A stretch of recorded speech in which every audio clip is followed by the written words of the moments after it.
Hello, and thank you for viewing our presentation, Fatherless America, Breaking the Cycle. I'm your host, J.Anthony Smith, and in this issue, we are discussing the topic of fatherless homes and its effect on those involved. You know, there have been alarming rates and statistics that discuss the increase in fatherless homes in America over the number of years. So this is what prompted me to come up with this presentation and to talk more about the topic and those involved. So in Series 1, we sit down and discuss with men to talk about their issues and concerns and how growing up with or without a father has affected them. In Series 2, we sit down and discuss with women to see how growing up with or without a father has affected their life as well. And in the end, we sit down and discuss some solutions on how we can help lower these rates of children growing up without the presence of a father in the home. So we hope our presentation causes you to think and go out and see about making a change in our community.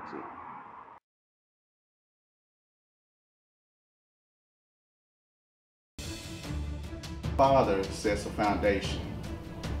Not only a foundation in the early years, a father is someone who gives you social, emotional development.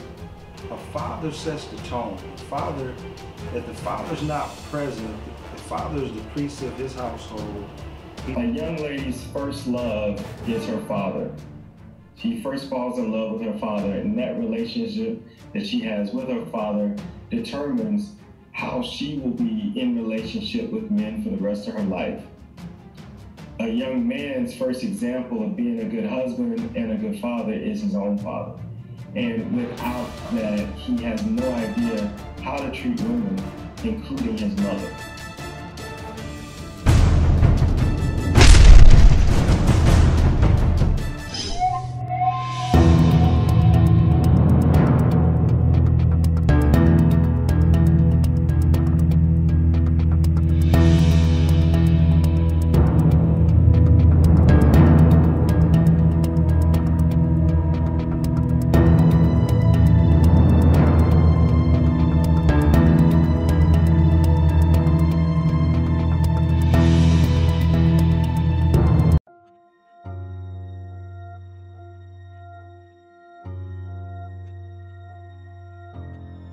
My dad left me about the age of 8, very traumatic time in my life.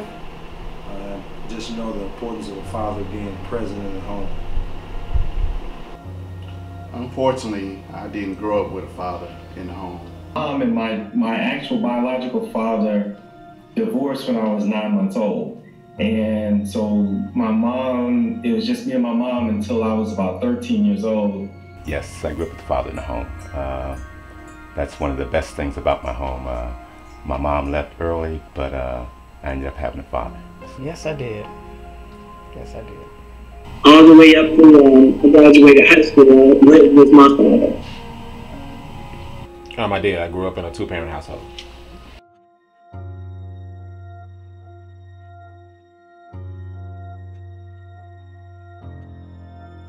So it just gave me amazing, hope. It gave me an example and something to look up to and aspire to. So I think it definitely set me off on the right path. I felt important because all of my friends only had, they were single-parent households, so only their mothers were available when I was a kid. I felt lost. I felt a need to have a relationship with my father, and he chose not to have a relationship with me. I became an angry kid, a troubled kid. I was literally in the office every day and joining gangs and just doing all the wrong things to really solidify that love void. So yeah, it was tough. I mean, my grandfather was there also, so it was just normal. I mean, most of my friends had fathers, so pretty normal. I mean, it wasn't a lot of friends that I had who didn't have fathers, so I just probably thought I thought it was normal. I feel fantastic because my dad's dead and he's gone, but that's not like there's any sorrow with that, because everything was complete and all that. Of course, I still have questions I'd love to ask him, but he's not around, so I get a chance to still just make it through without. But my dad was cool, and I had a real cool dad, and loved him a lot, miss him a lot, and learned from him a lot.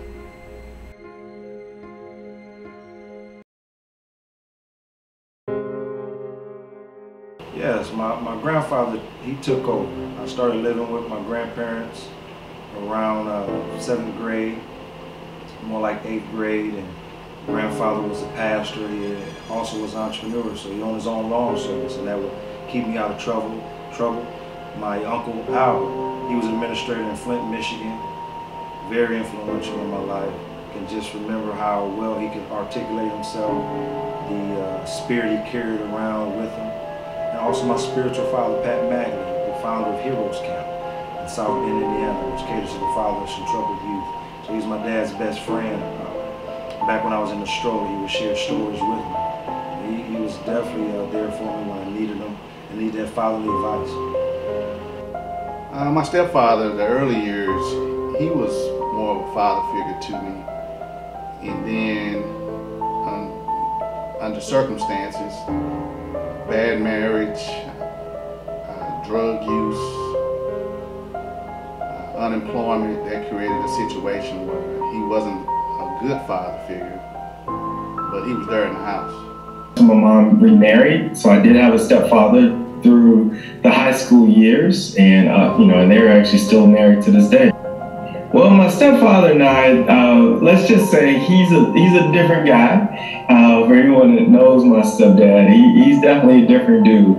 And I would say one of the things that I share when I talk to people about divorce, and I talk to people about raising children, especially when the father's not in the picture, the number one mistake I say that my mom made, and we've had this conversation, so Mom, if you watch, don't pretend like you forgot we had this conversation. But the number one mistake I think they made when they married each other was that they did not agree to blend families. It was almost like, this is my child, those are your children, and I raise my child, you raise your children, and that was kind of the extent of that. And because of that, I think there was, for me, not a level of respect for him that I probably should have had. And for that matter, on his end, not a level of engagement that I think he could have had in my life to try to help me get through some of those, the tough teenage years. He was in the house, but really didn't have a lot to say about, my upbringing and what I did. He was the provider, and that was about the extent of it.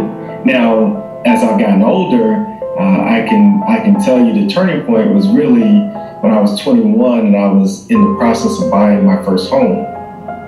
I think that's when he looked at me with pride, as a father would and should, and that was probably the first time I can really remember him kind of, embracing me as his son, and then we've had several other moments since then, but it was, that was 8 years after they married.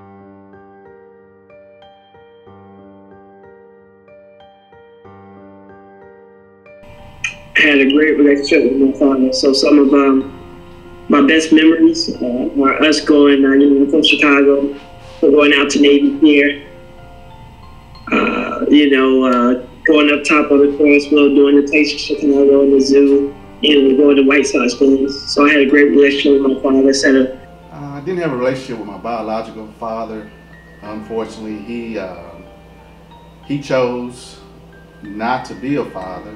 He was absent. Saw him occasionally, maybe holidays, and that was basically about it. I didn't see him very often.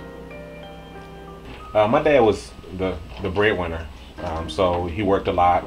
My mother kind of kept the household together. My dad was always at work. It was great prior to him leaving. I can remember vividly that he had his own restaurant. I had a meal named after me. He was very influential throughout the South Bend, Indiana community. And And so I can remember that he would pick me up and I would spend time with him on the weekends as well as sometimes during the week. So yeah, Dad was great prior to that. Well, growing up, my dad was actually in Los Angeles, and I was growing up in Nashville, Tennessee. I didn't meet my dad until I was about 5 years old, and after that, I did get to spend some time with him. So my mom, my grandparents, his parents, and then he also made sure that I got a chance to go out to LA to visit him. And I did that, I'd say every summer, every other summer. And then as I got a little bit older, and especially in high school, I would go for Christmas and for summer break. So my relationship with my dad growing up really was, it started off slow, and then it started to increase in terms of my visits with him. You know, back in the day, it cost a lot of money to make long distance phone calls, so I didn't get to talk to him on the phone very often. And of course, those plane flights were very expensive, but I did go out to visit and got to know him. But I would say that the relationship with my dad didn't blossom until I was about 18 years old. For me, it was special. I was what you call Joe's boy. That's my dad's name, Joe. And I was his first son.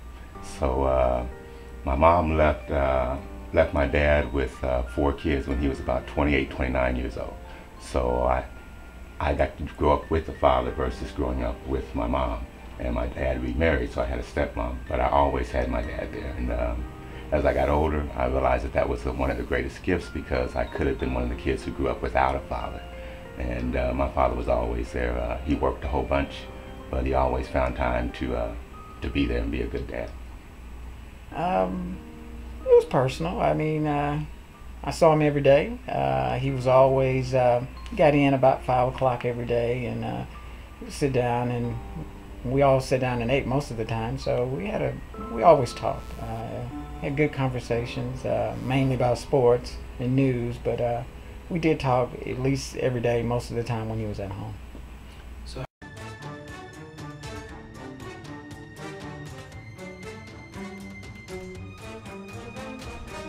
Oh, you see it all throughout the media. So it's the macho, so the abusive father. So that's the father who, yells and belittles and berates his child. We see that demonstrated.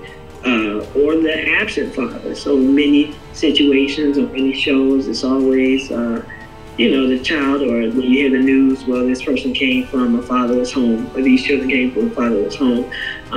I think that is one of the biggest stereotypes that we have to address, is that, all we do is get a lot of women pregnant and leave. I think that's a huge, and then through our music and things that we listen through hip hop, it kind of reinforces that stereotype. Deadbeat dads, not taking care of their financial responsibility, not being there, never present, things like that. I've seen where a lot of people say black fathers don't love their children, are not good providers, not involved, so to speak, especially in their education and upbringing. I see that more often. Well, the biggest one I would say is just being absent. You would assume, based on everything that we see and hear, that there just aren't any black men involved in their children's lives, that there are all these black babies going around that have no idea who their father is, or if they know who they are, they haven't talked to them in years. And frankly, that's not the case. As I do a poll, which I often do when I'm either looking at my circle of friends, when I look at young people that I'm mentoring, time and time again, I'm hearing stories about dads being there, dads being involved. So that's, to me, again, statistics show that we are in a cycle of more single mothers raising children. But I'm seeing a lot more young people that have men in their lives that are raising them and doing an effective job at that. It's just, I believe, once the stereotype has been set, once the media embraces that idea and that notion, that's all we see. That we leave the household, we leave our kids, we don't want to work. Most all of them are negative, and most all of them, in my view, are wrong. They don't match my history. My history is of a father who did take kids and raise kids, and a mother who left. So I have a different view. My history is of grandfathers who did the same thing, uncles who did the same thing. Matter of fact, all the men in my family have a history of raising women, raising the children on their own. Now, part of that is because they're terrible husbands. So their women end up leaving them, and not only leaving them, but they leave them with them bad kids too. But that's been the history throughout the whole family, and I can go back generations and show you. And I just think it's something that people should, that we should change, and we can make a difference. So in my own way, I try to do just that.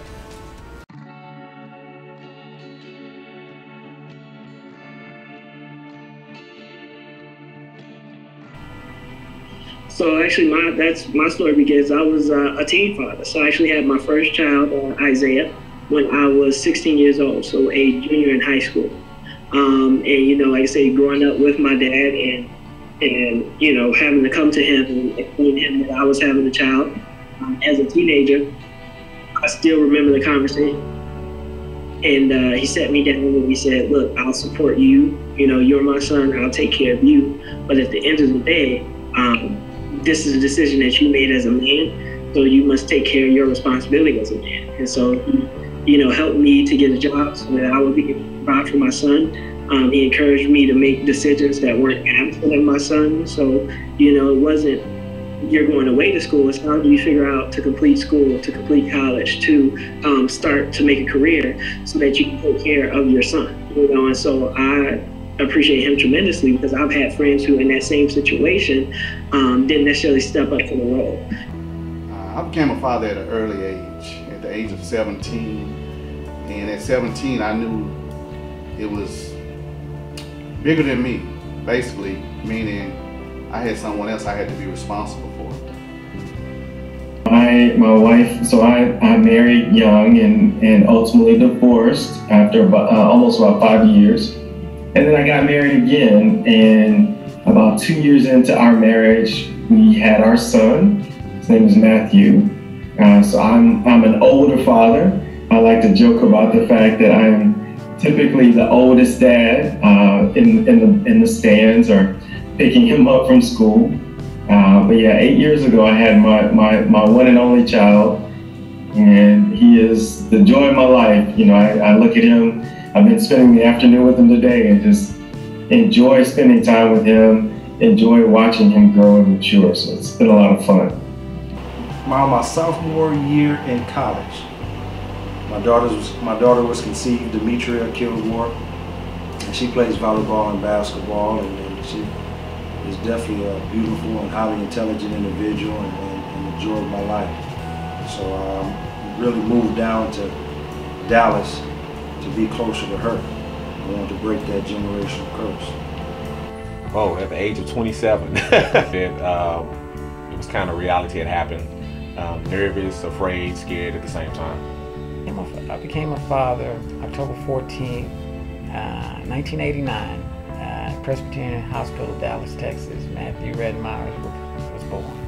Very proud day. And I became a stepfather 32 years ago. I have a son, Kendrick, who's 40 years old. And so for 32 years, I've been in his life, and I've been his stepfather. And to me, stepfathers are a little different than regular fathers. Regular fathers, sometimes you plan to be a father, and sometimes just pop, we're going to have a baby, and you turn out to be a father. But if you're a stepfather, generally it's because you've chosen to be a stepfather. And that was something that I learned even more about my stepmother when I became a stepfather. She had chosen to be in my life. I did the same thing with Kendrick. I chose to be his stepfather. And I think stepfathers are kind of special and kind of important. Matter of fact, they're so important that one of the top stepfathers that's ever been around doesn't get enough play. And I'd like to give him some play, and that would be Jesus' stepfather, whose father was also named Joseph.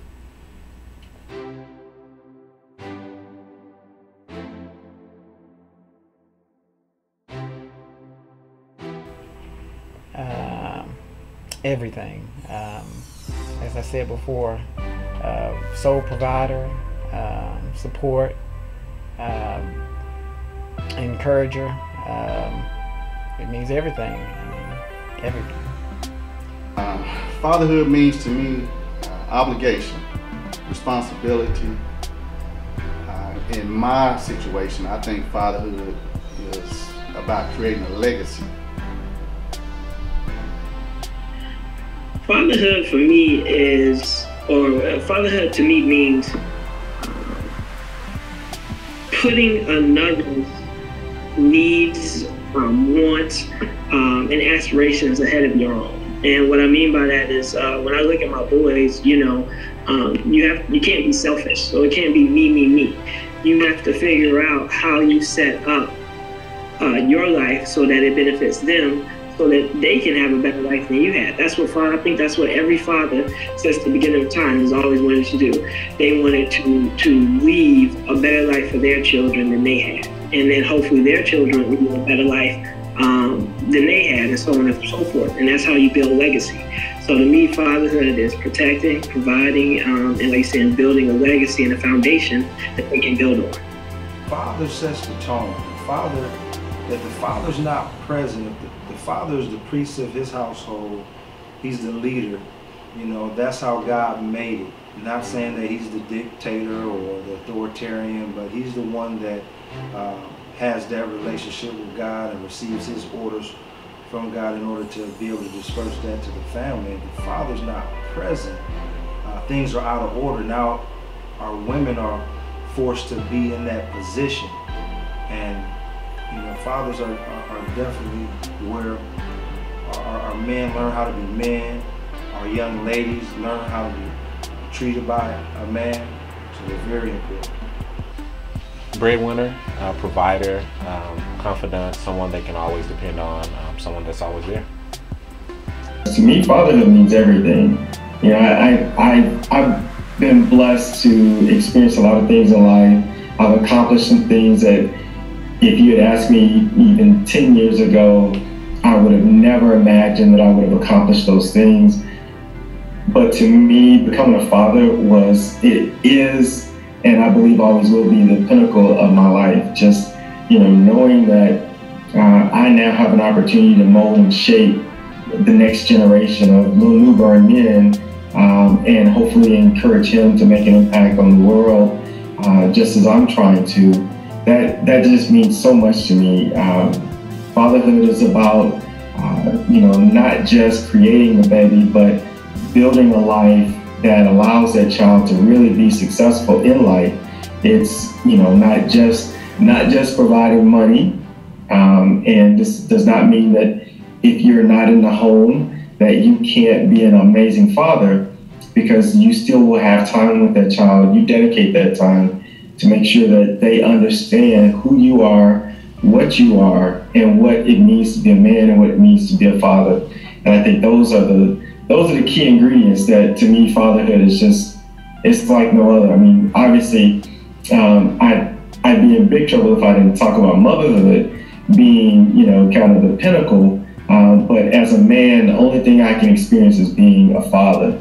And to me, fatherhood is just incredibly important, and it's such an amazing opportunity that we have as men to shape and mold and create legacies. Somebody who provides that kind of guidance, gives you direction, can see possibilities in you that you can't even see in yourself. And for someone like me, that was important. I grew up as a runt. I was real small growing up, and my dad could see the possibilities in me and didn't let me sit on the sidelines just because I was smart, and made sure that I had girlfriends and went out on dates and made sure I did all those kind of, quote, manly kind of things. And I think that's something that a dad can do that even a hard trying mom can't do. I like to use the example that, if you know anything about what an athletic supporter is, well, if it's my mom, well, when my mom goes to the store and buys my athletic supporter, she gets an extra large because she's concerned about my ego. My dad understands that I just wear a small because it's my waist size.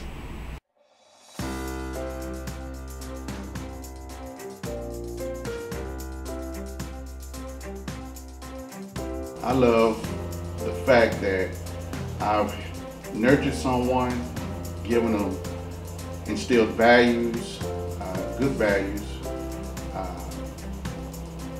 and at this point in their life, they're all adults now, and I can see what I've poured into them and what they've come to be as adults. That I get a chance to try to practice some of the same things in Kendrick that my dad did with me. And to get a chance to be that role model, to get a chance to set that standard for him, to show him how men act. And I have real strong feelings about how men act, and we take that seriously in our family with my brothers, with my nephews, with my son, with all of them. And having a father, having a man around is important. So, for example, we don't get into domestic violence or abusing women, so we make sure that we check each other on that. And by being there to be a father, I can show Kendrick an example of somebody who knows how to handle anger, for example, and another way to do that. So I don't have to perpetuate things that I've seen happen in the past. So having a father around there, being a father, having some male figure in your life, to me, is one of the most important things going on. And for me, it's been one of the best things going on, too. I think it changed me. My little one is very affectionate. She's always all over me, kissing, love yous all day. I think that's the stuff that I love the most. Knowing that you're responsible for somebody else, knowing that what you do makes a difference. If you lead them down the right path, they'll follow. Being able to look up at graduation and when they cross the stage, it's important to you because you know you've done what you were supposed to do. The thing I love most about being a dad is I used to those smiles. You know, I have a 7-year-old, a 5-year-old, and a 7-month-old, and just watching how different things come alive and how you have fun. I mean, as a dad, that's one of the things that we get to do is we get to have fun with our kids. And so seeing those smiles, hearing that laughter is one of the most amazing things about being a father.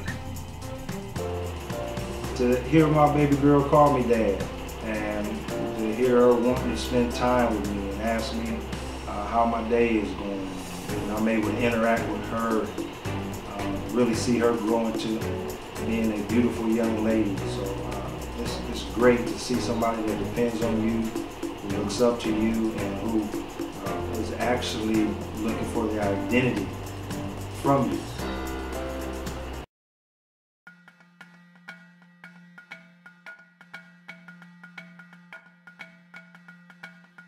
Making sure that my kids understand that a father needs to be at home. He needs to provide for his family, love his wife, love his kids, just be around. You can't have a kid and never be around because the kid needs your guidance, and the kid needs your love and your support. So if you're going to be a father, an everyday father. And when I say every day, I mean every day, 24/7. Wow, I'm a mentor to young men now. I'm not sure if that breaks the cycle, but it kind of gives them an insight or an idea of what it's like to possibly have a father around, or a big brother, or a male figure in their lives. So me, personally, like I say, I founded a Facebook page called Fatherless Matters. We have reached over 40,000 plus likes, different continents, here in the U.S. And what that is we encourage fathers to step up to the role. So men who are doing what they need to do, we're supporting them, we're embracing them, we're giving advice. And to those men who have not yet stepped into the role, we're encouraging them to do so. So we do Daddy and Me activities where we go out into the community and try and do things with our children. On a more personal level, like I said, I try and be mentors to young men in the community who don't have fathers. So I had a group called Men of Vision, which was through our local high school, which that's what it was. It was male mentorship. And then I also run the Kingdom Kids, so the children's church department at my place of worship. I encourage a lot of young fathers to be involved, be engaged, not only being a provider, but being a nurturer to their children. And I encourage any young person, any young father to do that. I believe awareness and finding out the root of why fathers aren't in the household, what generational curses are following our fathers. You know, did their father leave them, and did their father's father leave them, and what was the reason? And how can we offset that and bring help and allow our fathers to obtain employment and security and awareness, spiritually, mentally, and as well as physically. So that in that way, you know, our youth aren't lost. As fathers are imperative. I've been mentoring young men through various nonprofit organizations. At this point in my life and career in entrepreneurship, I have several businessmen that I also mentor, helping them, you know, establish their careers, and they too are young fathers. So I do everything I can in terms of pouring into other guys and learning as much as I can and then sharing. I also am a motivational speaker, so I will go out and talk to groups of students talking about fatherhood or about my relationship with my father and how I was able to overcome some of those obstacles that I was faced with. So I do spend a lot of time talking about that, and not to mention doing trainings and workshops with men specifically around fatherhood and around relationships, not just with their children, but also with their baby's moms or with their spouses or whomever, so that way they are much more, I'd say, engaged and effective in what they do. And I've even started a foundation as well that we will continue to make donations to organizations that are providing mentors to young people in communities that need those men in their lives.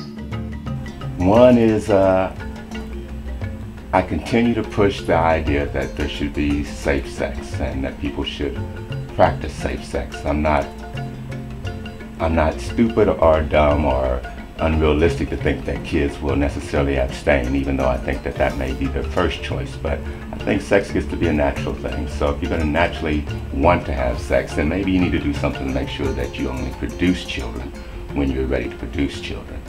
So that, for me, means contraceptives is a good answer. Conversations with parents and mentors and other older people is a good answer. Because sometimes when you only get your knowledge about sex or about love from porno films or from the streets or from the radio or whatever, you don't get the full picture. And if you talk with some older folks, they can sometimes give you a different kind of view. And I think I'm one of those older folks who should try to be out there sharing that older view and providing that kind of impact. So within our fraternity, we do a lot with our Kappa Leagues to provide them with guidance. Outside of that and other organizations, I do the same thing. When I get a chance to speak, I do public speaking, motivational speaking. I try to make sure I touch on those kind of subjects and even highlight examples of men who I think are doing it right and who are good fathers. So that's the main thing I do. I'm kind of blessed now. I'm just about on the other side of having to worry about making babies. I'm at the grandfather stage, so I don't think unless I really slip up, I'm going to have to worry about adding in that way. So my way is to be like the old wise guy and tell you, hey, there's a way that you can have fun, be safe, and not produce any extra babies. The other side is it also eats into your income. I think when two people are interested in having a baby, you have to make sure that it's the right chemistry, the right everything. Because I mean, the goal is to raise a child together, not in a split household. That's not the mold that people see. I just think that more thought should be put into it before having children. Really, it's more men have to be concerned with not only their household. You know, I think that if more men were to get involved, if more men were to actively seek out other young men to mentor, that would help. Because like I say, a lot of men want to be good fathers, They just have never had it displayed. They don't know what it looks like. They don't know what it sounds like. They don't, mothers, as much as, like you say, our single mothers, I give them a huge amount of credit. It takes a man to actually raise and build up a man. And so I think if more of us who were out there, who were doing it, who had found some of the answers, because I don't think anyone has all of the answers, would help build up these younger men, that we would make a huge dent in the problem of absentee fatherhood. My organization, Finding Me Academy Global, where we help kids discover their purpose, because it is very important for me to leave a legacy for my child. The fatherless home issue touches every community in the U.S. Across the nation, children are growing up without ever experiencing or having a limited relationship with their father. There are some who grow up with their father, but he may be physically there, but emotionally absent. And then, there are some fathers who are fully engaged in their child's life. We have talked to our sons, but what about our daughters? The traditional family unit has very specific roles. They are separate, but each one equally important, each one needing the other. The father is the protector, the provider, disciplinarian, role model, and teacher. The mother is the nurturer, the caregiver, and the supporter. Now, what happens when one of these pillars is missing? You then have one person pulling double duty in order to fill multiple roles. That could lead to stress, anxiety, feelings of overwhelm. We sat down with 4 women to discuss their thoughts and feelings on the effects of fatherless homes.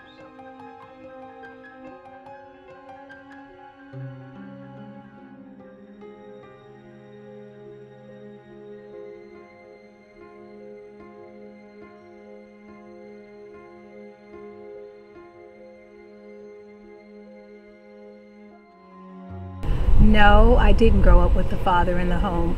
I was raised by a single mother, single parent. No. I mean, I had my stepfather, but it wasn't, he didn't come around until I was in the 4th grade, so basically no. First few years as a toddler, yes, but as I got older, no. My father was in the home, but he wasn't in the home. My father, he has a drinking problem. And so some days he was sober and okay and he was in the home, and then some days he wasn't.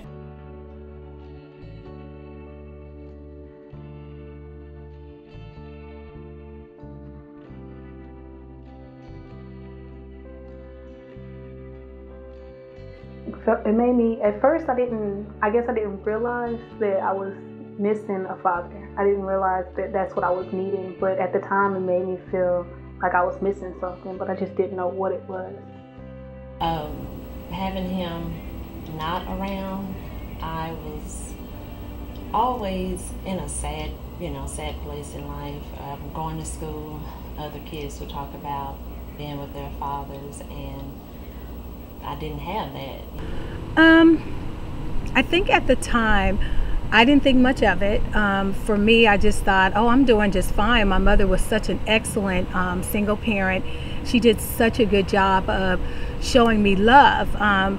I did not think that it affected me as I was growing up, but as I get older, what I have realized is that it did affect me. It had a huge effect on me and on my life. It felt good to grow up in a home with my father, because when he was sober, we did have fun, we talked, and he was always the one who would go take me to school, pick me up from school, because my mom was the breadwinner, basically. She was the one who went to work and made the money and made everything happen.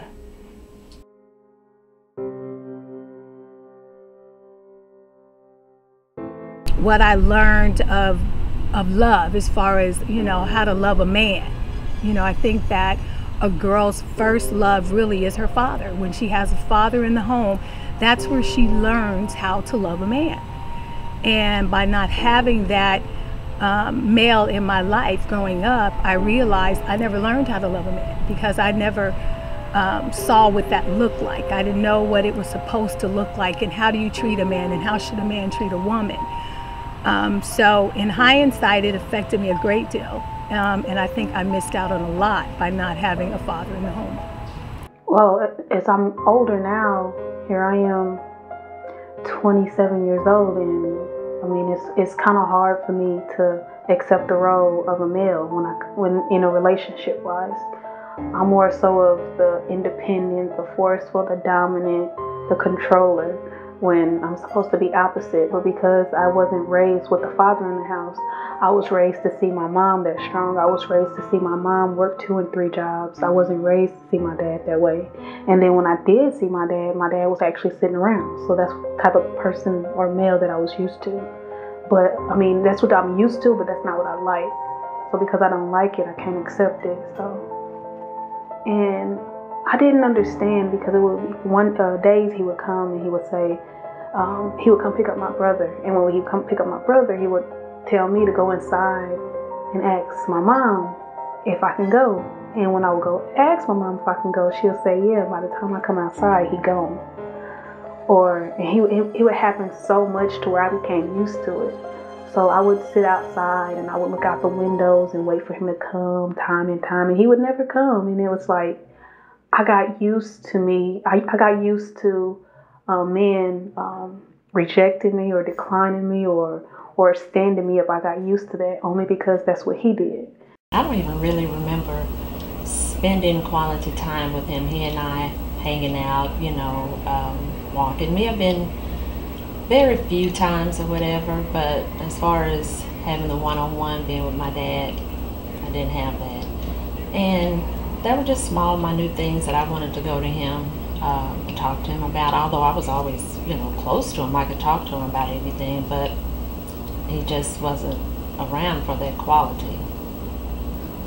I would have to say, in a way, it was a good thing, and in a way, it was a bad thing. Because when I was younger, it really affected me because I was teased for that, because my friends on the block that I grew up, they seen it and they would tease me, and I would take that and I would go run and hide and cry about it. But now it's like, it showed me that no matter where you come from, no matter what your background is, you can still grow up and change your life. You don't have to do the same thing that people say. Like I just said, people say, you just like your no good daddy. You know what I'm saying? Like, I've been told that, oh, you're going to be alcoholic like your dad. No, I barely pick up a cup. I'm going to be honest.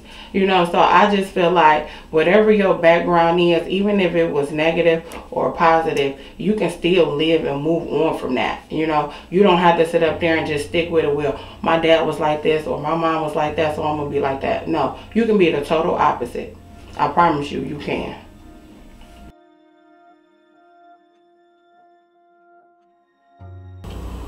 I am a lot like him in regards to we're critical thinkers, and that's something he always taught me, when we did talk or hang out. Teresa, whatever you do in life, and he always did this, just think.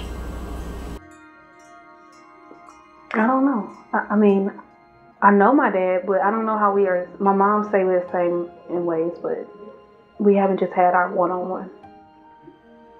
Because I've, again, gotten those comments growing up from my mother or from uncles or aunts, and they'll say, you just like your father, or he was the same way. They said my father was a pretty decent looking guy and he had a lot of women friends.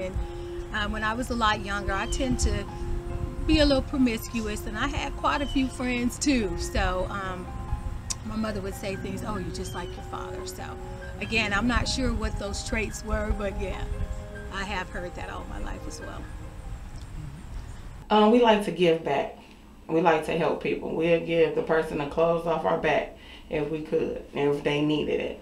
So I can say that's one thing that he has instilled in me, is to give back to other people and help people, because you never know, you can be in that same situation.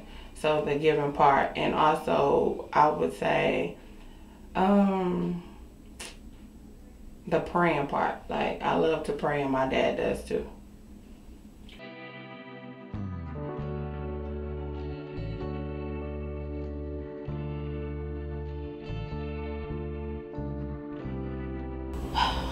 I learned a lot from him in regards to how smart he was, the things that he would talk about, history, just your total surroundings.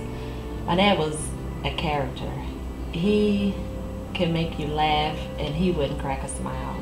I mean, anybody that came around him, they loved him.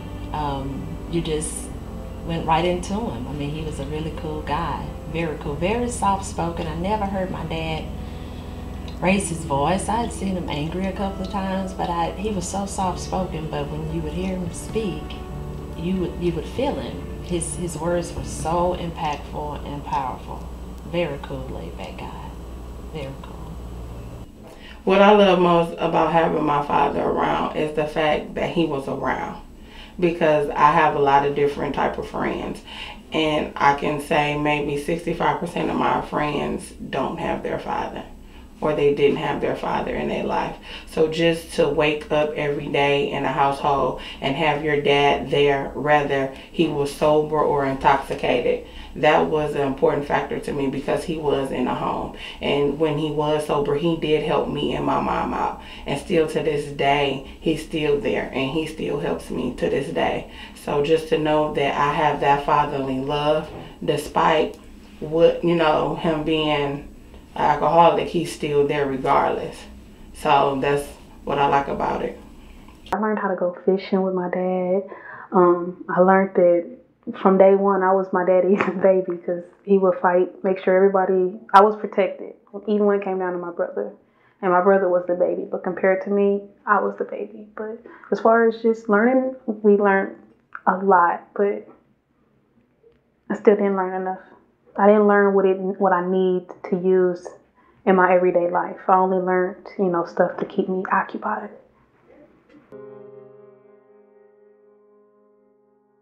Tea parties, donuts with dad, prom night. My dad telling me, to avoid the mistakes that I could have avoided a long time ago, but I didn't have a chance to, because he wasn't around, or he didn't even get to tell me, that's not the type of boy you need to talk to, or stuff like that.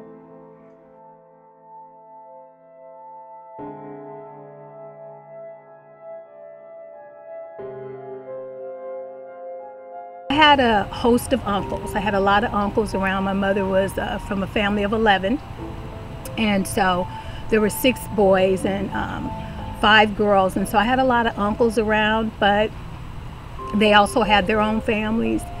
So they tried to stand in the gaps, I believe, as much as possible, but it just wasn't the same. And I did have a father. He just kind of came in and out of my life. So he kind of popped in whenever he came into town, and he'd pop in and pop out. So I kind of had a pop in and pop out father. And then I had uncles around that tried to help, but it just wasn't the same.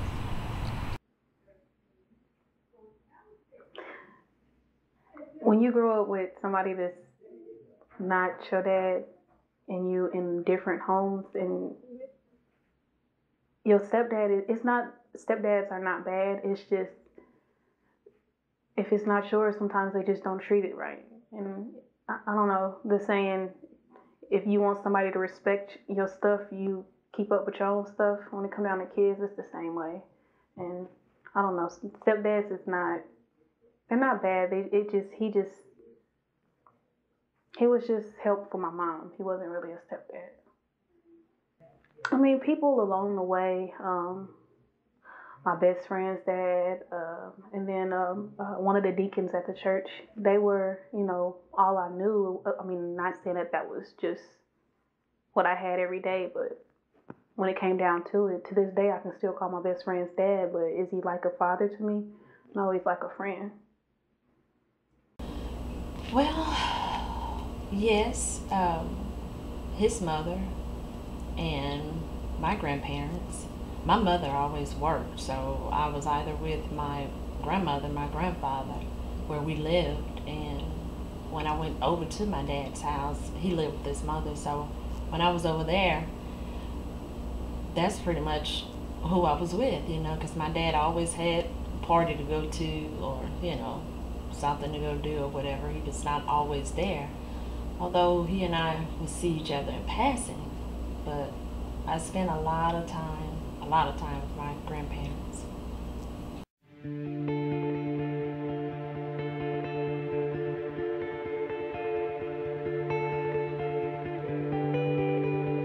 My view on fatherhood is being in your child's life, regardless of your past, regardless of your present, regardless of your circumstances or your situations in life. As long as you're there as a parent and showing your child that you're there and you're there for them and giving them the time and the day, that's what I feel like a father should do. And nowadays, fathers feel like, well, I ain't got the money, or you messing with this dude, you got this dude around my kid, I ain't trying to do that. No, or a second a female get pregnant, they're gone and they out their life. I feel that's not right, because what parents don't realize nowadays is that children reflect off of what you're doing in your actions. They see that and they go off of that. So even if you don't have the money to be in a child's life or to provide, as long as you have your time and you spending time with them, walking to the store, walking up the street, just playing with them, they appreciate that. And I feel like that's a real father. All that money and that flashy stuff, it don't matter when it comes to a kid. It's your time that you spend with that kid. So I feel that's a father. If you go and pick up your child and you spend time with your kid every day, all day, or even if you go and spend time with them an hour and a half, that's a father. Because you got fathers out here who got money and doing this and that, and all they doing is dropping off money, don't spend time with the kid. That's not being a father. Wow. My view on fatherhood is not just the norm, you know, as far as, oh, dad was in the house, dad. Sometimes fathers, although your mom may be there, sometimes fathers, in my eyes, should be all around. They could be a mother and a father. Fatherhood is definitely taking care of responsibility, the household, financially, mentally, supportively, and being that warm body, that go-to person, that strong person, you know, that you want in your life. I believe that if you're going to be a father, you need to be, don't be a part-time. You need to be actually there 100% of the time. When it comes down to teaching your sons how to use the restroom, or your daughters how to sit, you know, because a mom can tell a kid that 10 times, but me having children myself and trying to raise them without a father is the same thing that I've seen in my childhood. So it's like, you know, my son missing out on football games, basketball games, because, I mean, I can cheer him, but I can't teach him how to hit. I can't teach him how to throw the ball exactly how his dad would, or vice versa. In my case, when my dad, I mean, if he was around, I feel like, you know, I probably would have even went to college and fulfilled my dream as going to be a lawyer. But because I didn't have that push or that male love, I was looking for it elsewhere. And when people do that, they mess up. Well, I'm not going to say they mess up their lives, but they make a lot of unnecessary stops in their lives when they could have just had that father figure to guide them. Oh, boy. That's probably a tough one because, again, I've never seen what that looked like. I don't know what fatherhood means to me. I don't know what it's supposed to look like. I have no idea. I would like to think that it means just having that male force in your life. For a woman or for a young woman, it's showing her how to love a man, you know, what you should look for in a man, and having a strong father or someone who is working and strong and being able to protect his family. I would like to think that is part of what it looks like. It doesn't necessarily mean financial support, but a lot of it is mental support and just physical support, just a presence, you know. But to be honest, I don't know what it looks like. I don't know what that means.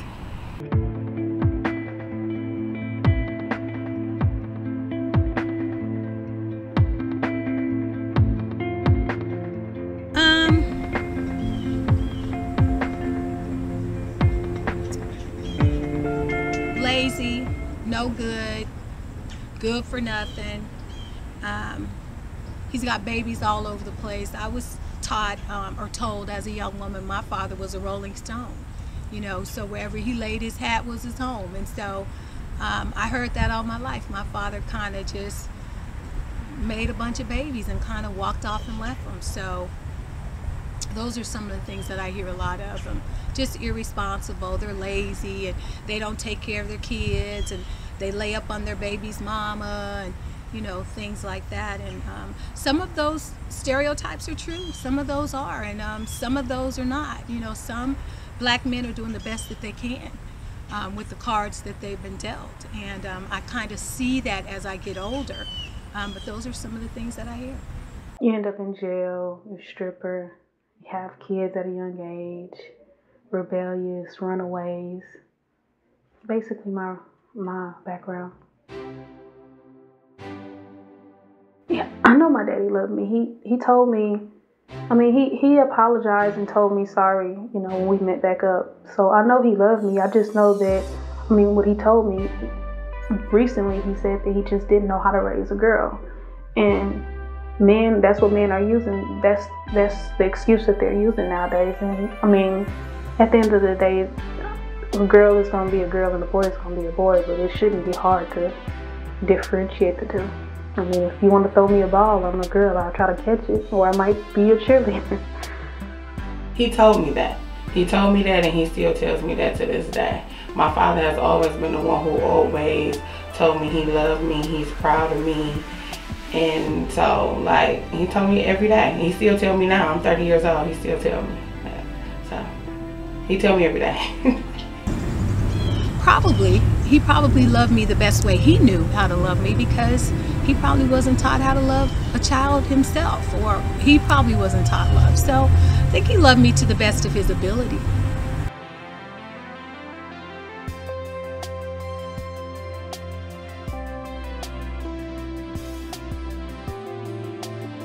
I would have to say to the negativity, to just like stop the negativity, to stop the doubting.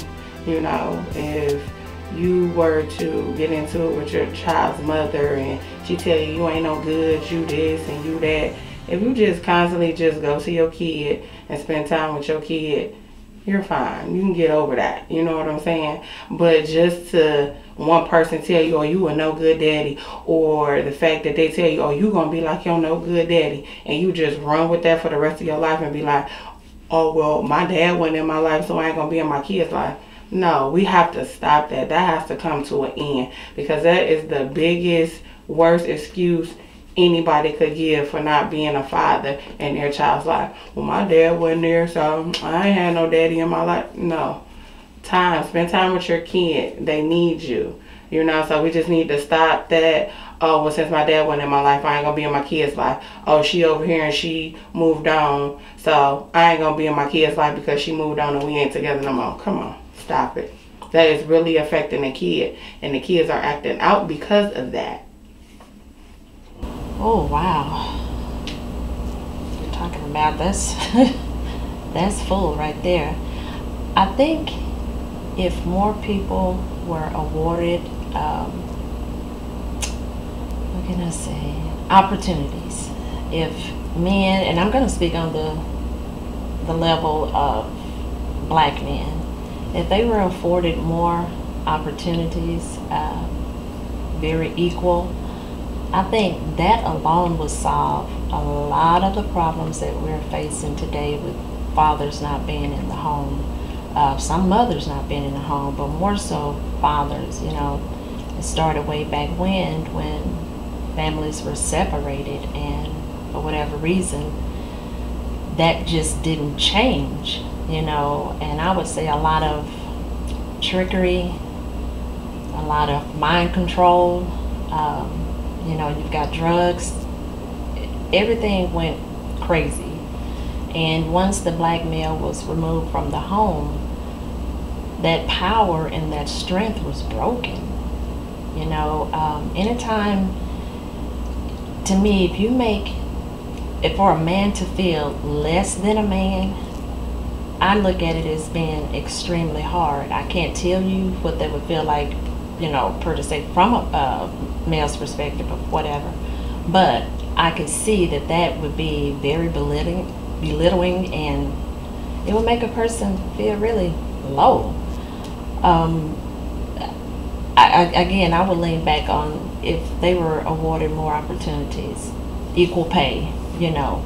It's extremely hard to raise a family, and I don't care if it's two people, mother and father, both in the family or in the home, it's still hard. So I think it all stems from that financial base. That's what I'm gonna lean on. Put their pride aside. Stop worrying about what everybody says, you know, what's going on the news or what's going on the rap stations and all of that. Stop trying to be like everybody else and look in the mirror, and if you don't like you, then nobody else will. You can look in the mirror and look like that same person on that poster, but you're not going to be the man that your child needs you to be. So, I mean, if you, whatever lifestyle you choose, I was taught, you know, whatever you do in the streets, that's what you do in the streets. But when you come home, is when you come home. So if you want to be the biggest whoever in the world, be that. But when you come home, make sure you be a good father to your child.